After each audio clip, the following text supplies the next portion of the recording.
What's up, good people? Glad that you're here. Another episode of MyFi, and I am stoked, y'all. Dorothea Taylor is on the show today, and we had a great conversation. She is a super inspiring, interesting, great person. You'll recognize her from TikTok and Instagram. She is a drummer. She's hilarious, and she will tell you she's older. And kind of blew up, went viral, and has been on the Tonight Show and Drumeo, and just you're gonna love it. Okay, you're gonna love the episode today. Let me tell you about a couple things first. Subscribe wherever you're at to MyFi Podcast. Great episode today, but we have great episodes all the time. So make sure that you're subscribed wherever you consume your podcasts, YouTube or Apple or Google or Spotify, whatever it is. And then make sure to follow us on social media at MyFi Podcast. We do these episodes a lot, talking about people's creative journey, their process, the things they've been through. It's great. If you're a creative person of any kind, I think you would appreciate any episode that we've done of the show. Another thing that I do is a weekly newsletter called MyFi Monday, where I just talk about some practical inspiration for creative people of all types. Talk about just some tips, tell you some cool people to follow, talk about some cool things I found that week, some of my favorite things I'm digging at the time, all that sort of stuff. So if you just go to MyFiPodcast.com, you can scroll down and sign up for MyFi Monday there. Just enter your email. Super easy. Not going to spam you, nothing like that. But go to MyFiPodcast.com, scroll down, and subscribe to MyFi Monday. It's a great resource for creative people, creative leaders, creative organizations of any type. Glad you're here. Let's get into it.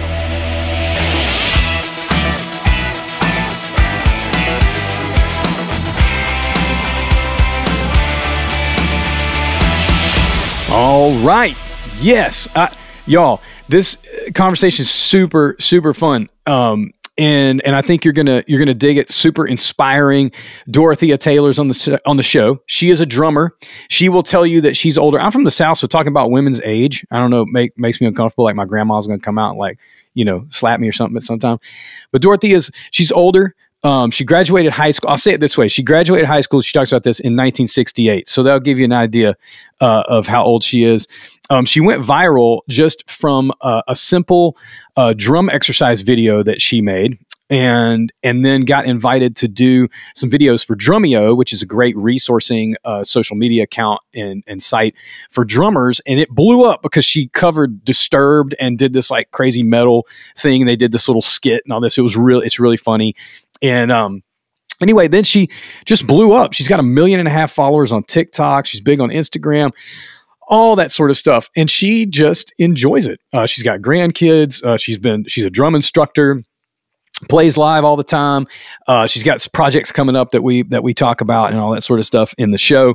But you need to check her out. She is at Taylor.Dorothea, and obviously all this stuff is in the show notes for you to follow her on Instagram and all of that. And I think her handle is the same everywhere. Yes, Taylor.Dorothea on IG and TikTok. And you can also find her on YouTube and all that too. She's always updating stuff and everything. But she's amazing. She's endorsed by Diodario and Peisty Cymbals and ProMark Sticks. She's been in Drum Magazine. She's been on the Tonight Show with Jimmy Fallon. She's just done a lot of incredible stuff, and she's really inspiring. We talk a lot about just her process for staying sharp as a drummer, her story, how she got to where she is, how she does her social media stuff, all sorts of inside things. And I think you're going to find it very interesting. So I hope that you enjoy this conversation I have with my friend, Dorothea Taylor. Dorothea, how are you? I'm great. Thank you. It's an honor to have you on the pod today. It's my pleasure. It's amazing. So I came across, and I'm sure a lot of people, maybe this is a lot of people's interaction or how they discovered you, but I came across the Disturbed cover. Was that...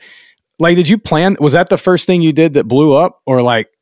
Well, I did have a video on TikTok that blew up, and that's how I got recognized and got called to Drumeo to go to Vancouver to record something. I had no idea what it was going to be, and when I got there, they said we're going to do this video and you're going to have to do a little acting. And I was like, what? Nice. Now, did you already have a big following before that? Or was that the thing that kind of broke it? Yes. I don't remember how many I had at that time, but that video that went viral within like 24 hours, all I was doing was just playing a double stroke roll. And I put it on TikTok. My grandson said, Grandma, you should put something on TikTok just for fun. I put it on there, and I didn't even think it was that good. And like within 24 hours, it had 1 million views. Whoa. Yeah. And it has 46 million now, the same video. That is crazy. It is insane.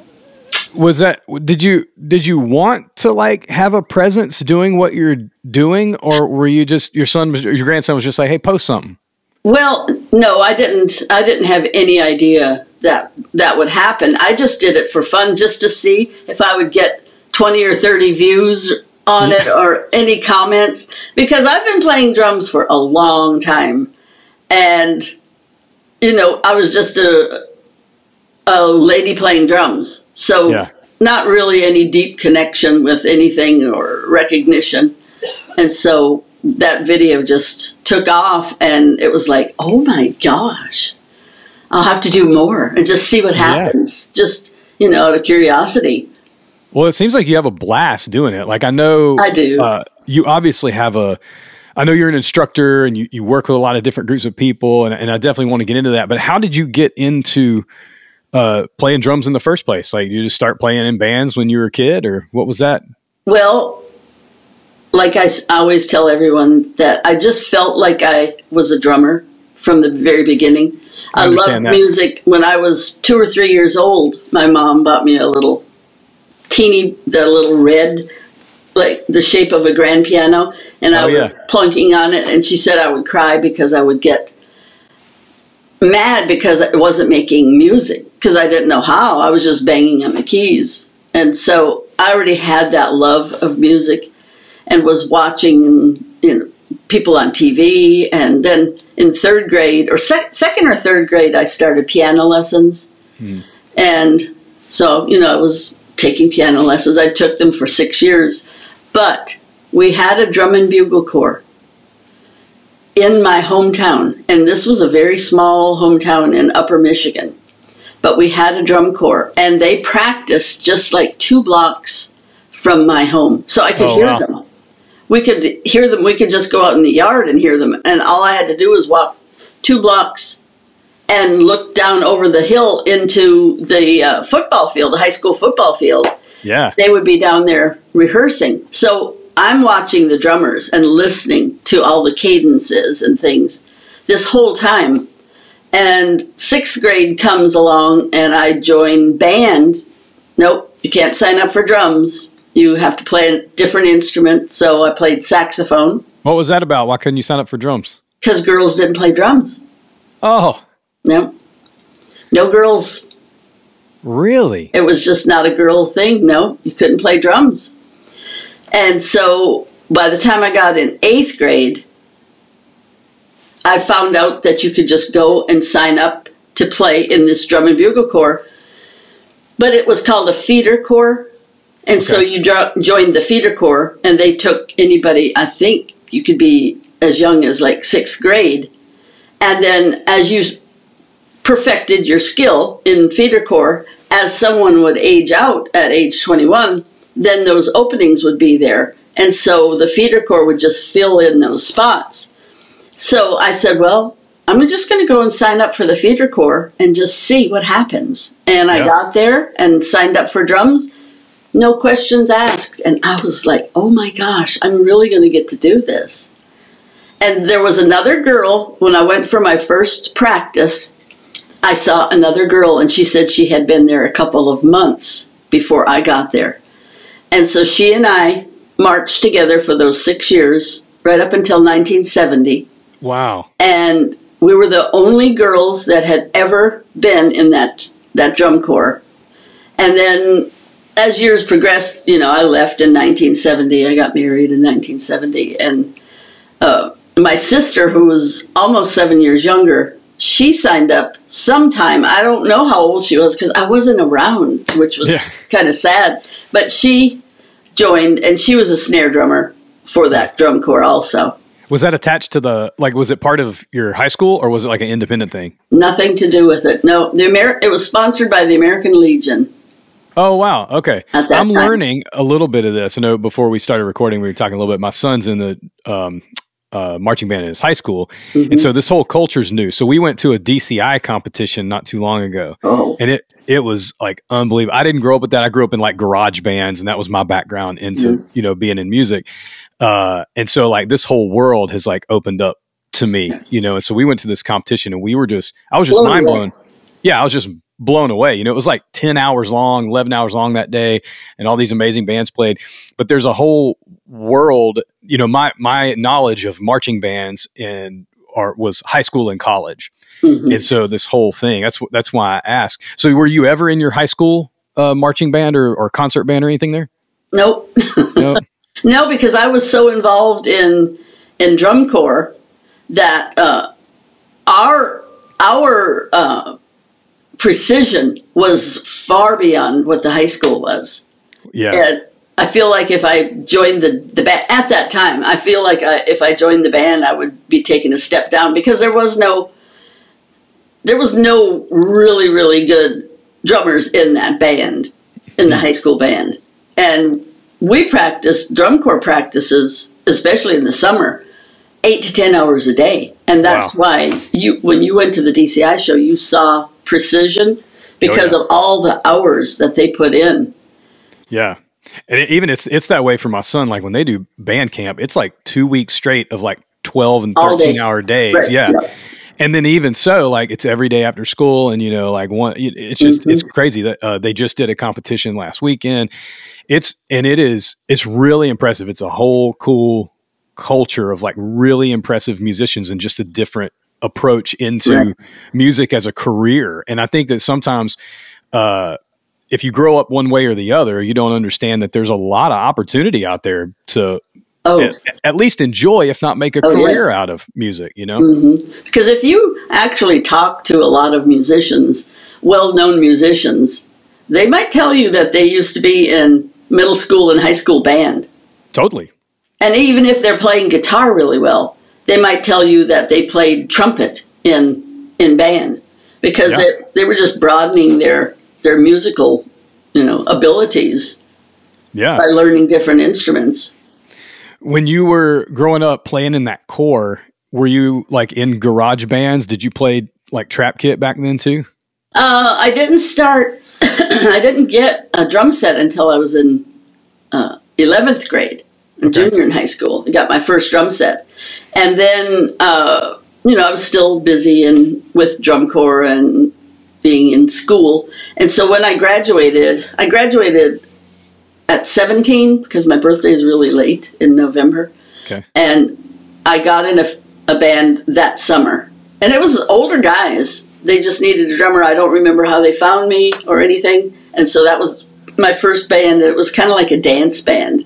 The dance floor would be just packed with people all through the week. We played Tuesday through Saturday, and it was amazing. That's awesome. In 11th grade. That's awesome. Well, no, I had graduated. Oh, okay. I'm sorry. I missed that part. There weren't a lot of, you mentioned before they wouldn't allow women to play in middle school, to play drums.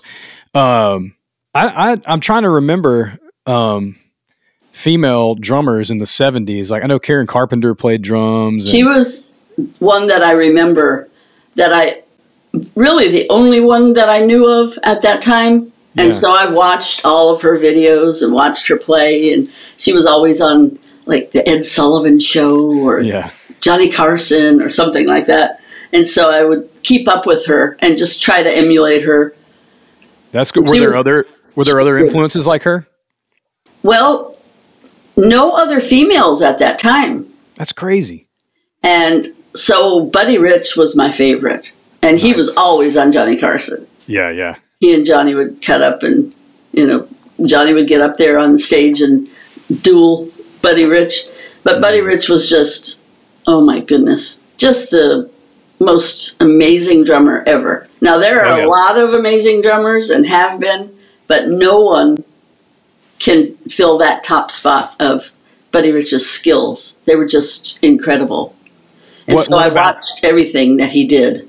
Yeah, what about him in particular, like just inspired and connected with you like that? I mean, I know he's amazing. Everybody says he's amazing. But what in particular connected with you? His hands, the ability to go, the speed that he would go, and then he would have his bass drum, just a single bass drum pedal, but his left hand was just so fast and amazing, and I always wondered how he got that thing going so fast. Did you ever find out anything about his practice regimen or anything like that? No. That you... He always said that he never practiced, but see, he played all the time. Sure. So that's practice. Sure. But he always said, whenever he was interviewed, I don't practice. Yeah. That's crazy. I see you posting a lot of, and this is what my son, all his drumline friends, they all follow you and stuff. And you're always posting like great exercises and warm-ups and all of that sort of stuff. Are you pretty disciplined and organized in your practice and stuff like that? It definitely seems that way. Yeah, I have drumsticks downstairs and just really close. A lot of times I have them on the kitchen table. I'll have a pad and some sticks. And so when I'm there in the kitchen, I just put it on our counter. That's a good height for me. And just do warm-ups and just, play whatever I feel like. And then if I want to make a video, then I will think about, what can I show for the upcoming drummers, something to work on and correct technique, and what would be a good exercise to build speed and singles and doubles. And so I've had tons of comments saying, how much that I've been helping them in their process of becoming a good drummer. Yeah. I think that it's a little overwhelming for creative people of any kind to know. We know that social media is something that we need to do, but coming up with those ideas and like the constantly posting and staying connected, I know. Do you have a rhythm for that? Or is that something that you struggle with? Or like, how do you, cause you have content coming out all the time. You got a huge following on social media. Like, I'm just curious for other creative people who are listening along, like, are you pretty scheduled with it, or does that stress you out? Like, how do you deal with all that? Well, I don't get paid for one thing. I'm probably the only person on social media with the amount of following that I get that I don't get paid. Is that a choice or I don't know how to do it. I have no idea.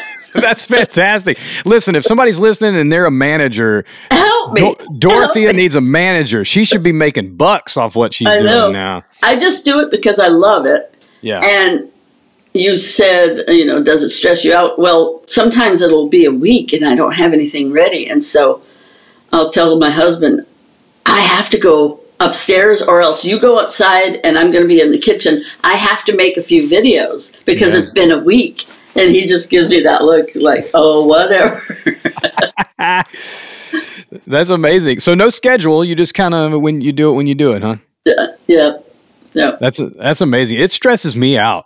I mean, just coming up with content ideas and everything is just like so much work. Shooting the video doesn't seem like as much work as just coming up with the idea. Right. I'll get books, some of my drum books out, and especially for up and coming, rudimental drummers, I'll get something out and just look down the list. Oh, this will be a good one. And then, I'll take it from there. Maybe put my own a little bit of spin on it. But if I'm blank on what I can do, I'll just grab a book. I have stacks of drum books. That's so cool. I can always find something. Yeah, something in there to do. You said something about sending your husband outside, and you said something earlier about the sticks at the dinner table. My wife gets so annoyed. My son's always walking around with his pad, like beating on stuff, and everything. Did you annoy your whole family growing up? And your husband now? No? My husband, the funny thing is, first of all, growing up, my parents never once told me, will you be quiet, please? Don't do that right now. All the times I would practice on the dining room table because we didn't usually use the dining room. We used the kitchen table. Yeah. And so my pad was always in there. And I was always working on paradiddles and 5-stroke rolls and whatever it might be. Never, ever. And even when I got my drum set when I was a junior, I'd set it up first in the living room. And my dad would be in his, I remember he had a red recliner. And he would even fall asleep. Well, because I wasn't like a basher. You know, I wasn't hitting to try to break something. And so, you know, it was, and I was playing beats. I wasn't just not knowing what I was doing. And they never, ever, ever once told me, would you please be quiet? And that's unfortunately, awesome. A lot of students that I've taught, especially in middle school, they come back the next day or the next week that I go to the school, and they're not any better because they weren't allowed to practice at home. Oh. And it's so disturbing. And I always say, well, they let you sign up for band, yet... And they don't even have drumsticks or a pad at home. The only thing they have is when they get to school. Yeah. And it's really sad. But then, on the other hand, then I got married young. I got married when I was 19. Huh. But I had been out of school for 2 years. And back then, and I graduated in 1968. Back then, a lot of girls got married right out of high school. So I was 2 years later. And I was actively playing when I met my husband and all, and then we got married, and then 2 years later we had our first child. And I know that he thought, okay, we're married, you're a mother, the drumming is over. So it was kind of, you know, year after year after year of me still playing before he actually realized. And I think that he has just now, since social media has taken off with me, just realized how much I love it and how important drumming is to me. I think that's all awesome. These years, he never goes to any of the gigs I play, never. And he just says, well, you're going to work. You don't ever go to work with me. I'm not going to work with you, blah, blah, blah. It does make sense. It does make sense. Yeah. So just since being recognized everywhere I go, if I go, 2 people recognized me yesterday just going to That's wild. Eat lunch. And then we went to a department store looking for some Nike clothes for my grandson.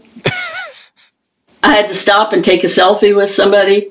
And so I think he's finally realized, you know, that I've made it. Yeah. and I'm having fun doing it. That's so great. I feel like I got to defend myself a little bit. So we never tell my son he can't play either, unless he's got homework to do. Right. You know what I'm saying? He's got stuff to do. You got to shut it down. He has a snare, an old snare. They got new equipment at his school this year, which was great because they really needed it. And so he got an old set of quads and an old marching snare. Oh, and great. He goes down in the basement, and you can hear it 8 houses down. I mean, it is like. It is so loud, but we love it. We love the noise, you know, too. And my daughter sings and stuff and everything too. So I think that's super important that kids, when they're being inspired, you know, they get that support. Was your family musical? Like, did they play? Did you grow up with music in the house? My dad was musical, and his sister and my aunt and my first cousin, but nobody really played anything. My grandma played chords by ear, and she would play and everyone would sing because they loved music. And my aunt actually had taken piano lessons, and she played in there was a ladies group that met like once a month, and she would do like a march, and they would all march in. I forgot what the name of the group was. So she did play piano, and then I played piano. So whenever we would get together for holidays, everyone would sing. But like my father could have been a drummer. He played like the knife and fork at the kitchen table, just waiting on the food. So I know he had rhythm, and he could have been a drummer, but my mom didn't play anything. Yeah. So I was really the first. My sister wouldn't even take piano lessons. We had that piano there. So I was basically the only one, other than my aunt, who was, you know, really old back then. Do you remember music that they played in the house or that you listened to growing up? Or even better question, like what were some of the bands that you first were just like enamored by that inspired you? The first, let's see, when I graduated, it might have been 68 or 69. That's when the big thing was to get your components. You had a turntable, and then the what was the power like thing? the receiver, like the receiver. Yeah. Yes, and speakers. And I was just in heaven. Because I was playing and making $50 a night, and we played 5 nights a week. Wow. I bought that, and then I could play along to it at home too. So I had to get some albums, to play on my turntable. And one of the first was The Doors. Nice.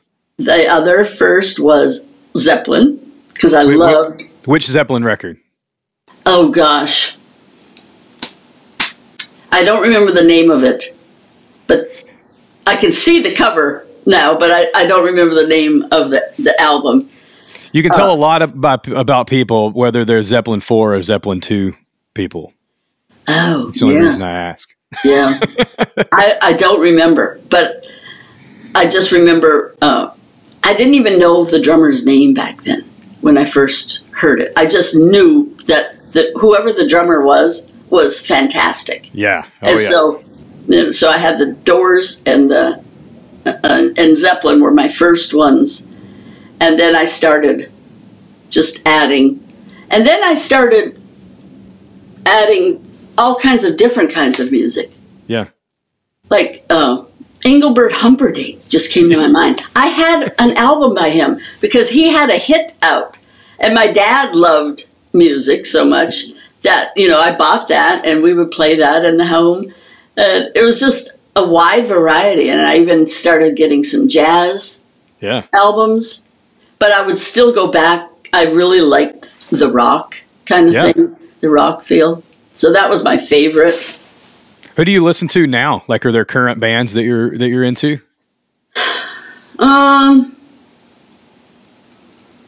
Not so much, but anything that Dave Weckl plays in, anything that Benny Greb. I love Benny Greb. Oh yeah, Benny Greb's great. Steve Smith, and most of the time I'm on either on Instagram on those particular people's page, and then if they point you towards YouTube, then I'll get on YouTube and just watch things like that. So it's just a wide variety but everybody that I listen to is one of my favorite drummers in the band. Vinnie Colaiuta, anything that Vinnie does is totally amazing. He played on, there is a woman named Lori Basilio. She's a instrumental electric guitar player. She's from South America, maybe I think Brazil. I think is where she's from. Colaiuta just played on her record with unbelievable work that he did. They recorded all live together and stuff, and it's fantastic. I actually had a drummer friend of mine, one of the best, probably the best drummer I've ever played with in my life. His name's Daniel, and he had a cat named after Vinnie Colaiuta.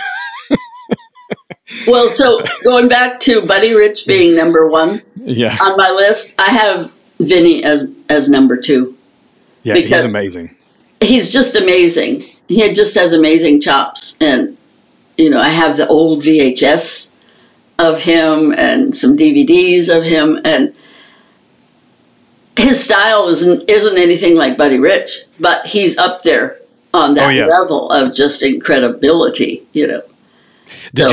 Have you kept up with music throughout the years? Like in the 80s when, certain bands were big, or in the 90s when Nirvana hit and all that? Like, have you constantly been a music listener? Yeah. Like, I remember Chicago, and that was that 80s? Yeah, 70s, 80s. I had one of their albums. I loved Chicago. They had, just a great group, and the drummer was really, really good. I'm so bad at remembering different albums that I had. But listening, I'm super interested as music changed, being such a well-rounded musician yourself. Like when Nirvana hit in the 90s, do you remember that? And were you like, this is awesome, this is a huge deal? Or were you like, I don't get this at all? Well, in the 90s, by then I had 3 children. Okay. And my youngest was born in 84. So in the early 90s especially, I was involved with him, and he was into dance. And so I was doing theater, local theater at that time. Oh, very cool. So I would have to take him to his dance, and then he also played soccer. And so I was busy. And my daughter was in high school cheerleading. So I don't think I ever got into Nirvana back then. But were you still playing drums through all that? Did you keep your chops up and you were kind of doing something? Yeah, because like during that time when my daughter she graduated in 93, she was a cheerleader. And so I was there at the school at the same time. I was the drumline instructor. Nice. Yeah. So I always kept up with my chops, and I was doing the local theater a lot. We had maybe 3 different theater groups that were putting on shows. So I was playing drums like that. So I don't remember being into Nirvana that early back. Yeah. That's awesome. You've had such a long history of music and playing music, and all that sort of stuff. One thing I've noticed, you mentioned earlier, you're not making money from posting, but I do see you working with a ton of companies, and you seem to have like a lot of great relationships. Yes. How have you gone about building those relationships with those companies? So that is one tremendous opportunity that I've had. Yeah. Just by having such a social media following, I've been contacted. I have not contacted any of these people. Wow. None. They have all come to me.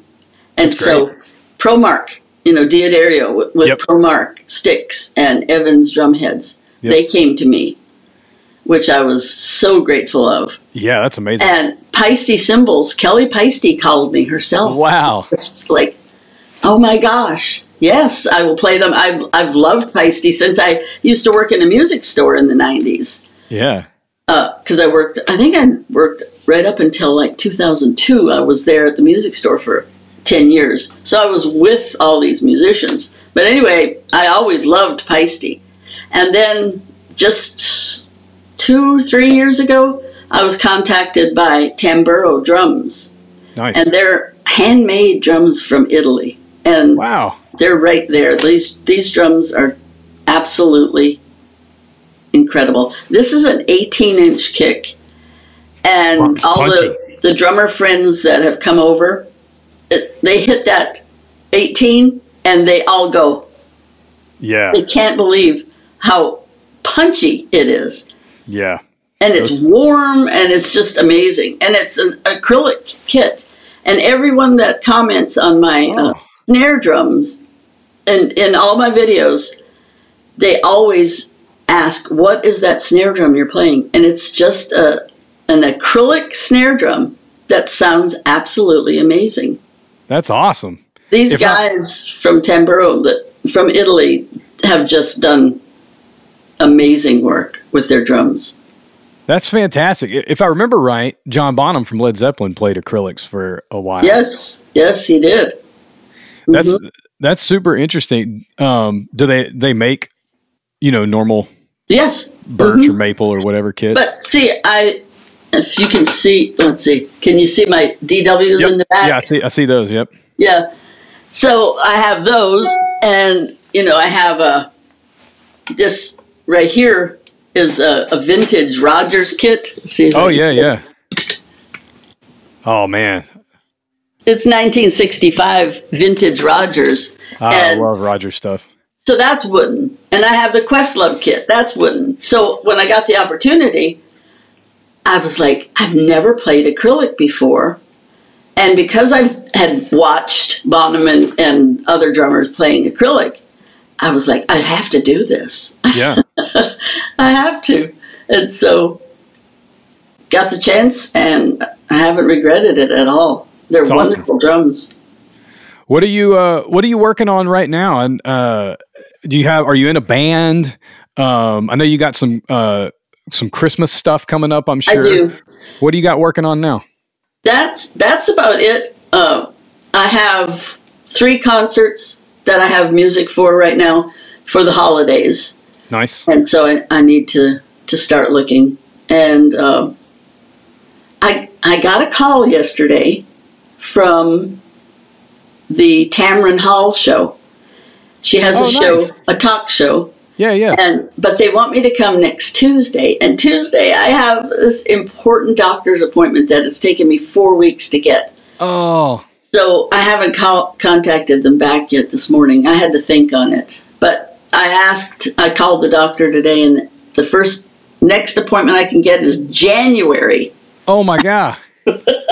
So I'm going to have to turn it down. But I have gone to New York to do the Tonight Show. Yeah, I saw you on Fallon. That was amazing. And then I did Nick Cannon. Oh, nice. And I actually did Drew Barrymore, but I didn't have to go because that was during COVID, so I did it, virtually. Yeah. And then then Tamron Hall show calls me, and it would be fun. Maybe I can do it later. When I contact them back today, maybe they'll say, well, let's do it, another week. But I want to hear about the Tonight Show. I saw that video of you like back and forth with Questlove and all that. I mean, that's amazing. Was that just mind blowing? It was. And like I said, I just got a message on Instagram, a DM saying this is so-and-so, like an associate producer or something. And we would love to have you. We're doing I think it was called something like a grandma show. They featured other grandmas every night that week. And would you love to be on the show? And I mean, I grew up watching Johnny Carson and Buddy Rich on the Johnny Carson show, Tonight Show. I couldn't turn that down. Yeah. So you would cancel that doctor's appointment. Definitely. Yeah. Yeah.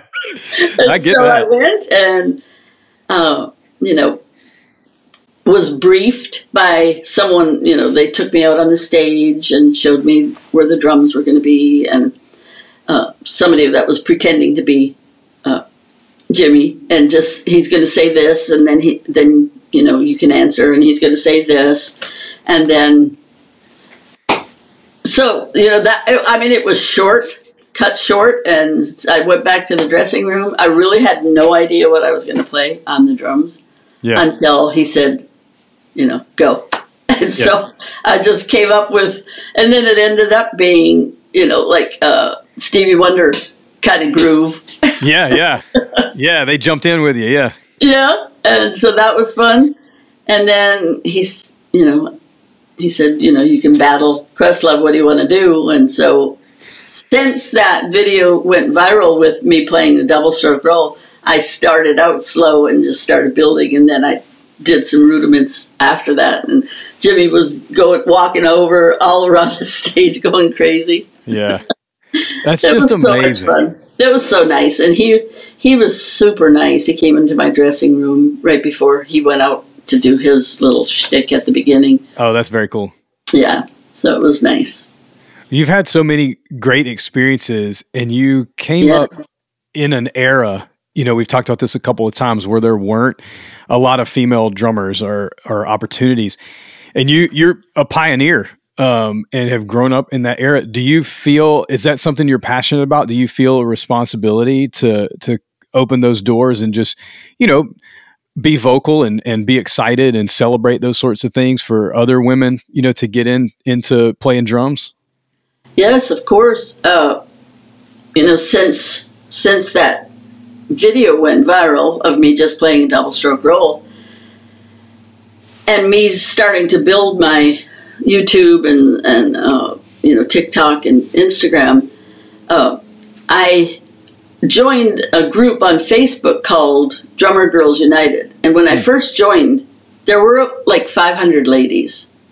Now, not saying that I had anything to do with it, but I think they saw me as an older person. Sure. And I'm doing it.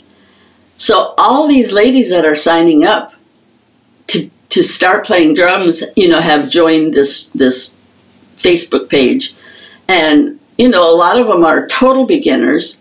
And then finding people that have been playing for years and years that I didn't even realize there were that many female drummers out there. Yeah. So, I feel like maybe them seeing me has inspired them. If I can do it, they can do it. Yeah. And one of the things I was listening to an interview with someone the other day, and they said, one of the things that social media has helped to do is sort of destroy ageism, in the sense that it doesn't matter how old you are. If you're good at something, the world will sort of pay attention and be inspired by what you do. And I think what you've done is proven that point. Like, it's never too late to sort of achieve the things you want to achieve and do the things that you dream about doing, So I know you've inspired a ton of people. Have you had interactions with people who've told you things like that? Oh, yes. Every day, really, through messages. And I try to answer all of my messages. I get hundreds of messages. Yeah, I was shocked. You hit me right back. I was shocked. I was like, oh my gosh, she's going to be on the show. This is amazing. I think it was like 11 o'clock at night too. I'm Eastern. I don't know where you're at, but I'm Eastern. Yeah, okay. South Carolina. Yes, you were up late. Yeah. I'm a drummer. I'm used to being up late. For real. I want to ask you one more question before we wrap it up. And people hate this question, but I always ask it. And people love hearing it, but it's hard to answer. I would love to know your 3 like desert island albums, like your 3 favorite albums. No. I know. See, I am so bad at remembering the titles of them, but yeah. I'll help you. I'll have to say Buddy Rich, because I did have an amazing album by Buddy Rich back in the day. I don't remember what it was called. Okay. And then my first Zeppelin album. All right. We got to figure out what that one is. I know. I'm going to figure it out. I could even see the colors. Do you remember what it looked like? It was like there was some white mixed in, but then there was like burgundy or reddish color around the edges. And I'm going to pull all my Zeppelin albums out. I know. Oh, I'm so terrible. If my grandson was here, he would know exactly. Right. I'm looking to see. I didn't even mention Steve Gadd as another one of my favorites. I'm looking at, I have a collection of DVDs right here, and I'm seeing Steve Gadd. So I did have the album with Steve Gadd when he was playing Crazy Army. Oh. Whatever the name of that album is. And to this day, I'll sit down and play Crazy Army. I love playing that. That's awesome. That's awesome. But I can't give you the names of any of them because I'm just brain dead, I guess. It's totally fine. It's a tough question. People hate answering it, but they love hearing other people answer it, because we find out, records and stuff. Like I don't know that I've ever listened to just a Buddy Rich Band record. I'm going to have to go turn one on. Buddy Rich Big Band. Yes. Amazing. Yeah. I mean, I remember seeing drum videos of him, but now I'm like, I need to go listen to a Buddy Rich Band record and check that out. So I appreciate it. Dorothea, I thank you so much for being on the show. This is a huge deal. You're an inspiration to a lot of people. And it's just an honor to have you on. Well, thank you so much. I enjoyed it. Absolutely. We'll have to keep in touch. You have a great one. Okay. Thank you. You too.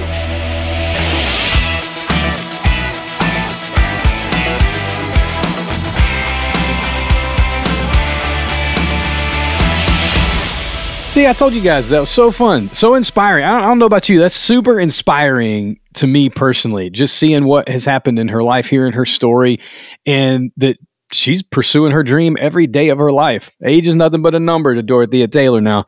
She's out there doing it, putting up great content, helping people grow as drummers, enjoying what she does. And we should all be so lucky as creative people to figure that out for ourselves. So I hope that was inspiring for you. I hope you learned a little bit and got excited about the things that you're doing as well. And would love for you, share the episode, share the podcast with people. Make sure you're following Dorothea at Taylor.Dorothea on IG and on TikTok. And you can search her up on YouTube, find her there. She's on Facebook, all that sort of stuff. So make sure you follow her to keep up with everything she's got going on. If you know drummers, man, share her stuff with drummers in your life, people that you know that play drums. And stay connected to what we got going on too. Follow at MyFi Podcast everywhere. Most active on IG, so follow us over there at MyFi Podcast. You follow me at Lee T. Baker. Don't forget to go to MyFiPodcast.com. Go to the website, MyFiPodcast.com. Scroll down and sign up for MyFi Monday, the weekly newsletter we do for creatives and creative leaders with just some fun, practical information on there. So go over there and sign up. Tell your creative friends about that. Great free newsletter just to kick off your Monday with some inspiration, get you going. And look for more great episodes of the MyFi Podcast coming up soon. We got a few more in the year that you're just going to love. And I'm not letting the cat out of the bag, but we got some good stuff coming up. So anyway, thanks for being on the show. And until next time, you guys have a good one.